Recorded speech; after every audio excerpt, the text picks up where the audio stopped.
Hành cư là hành cư à? Hành cư mà. Hành cư ni mà lại.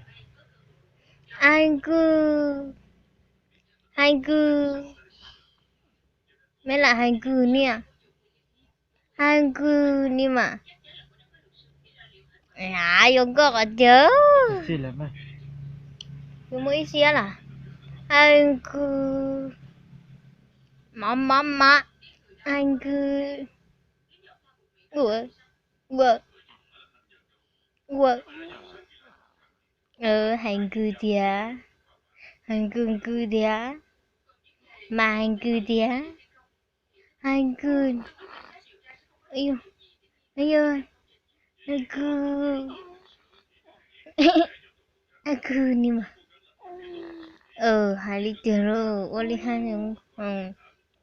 Hành cư. Hành cư. Hành cư. Hành cư. Ini malah tak tahu apa. Hành cư. Mấy mà hành cư. Mà hành cư. Mà hành cư. Mà hành cư. Mà hành cư. Đừng lừa thôi à? Lừa từ nhỉ? Sudah nilai kau. Hành cư. Nhờ, không gì.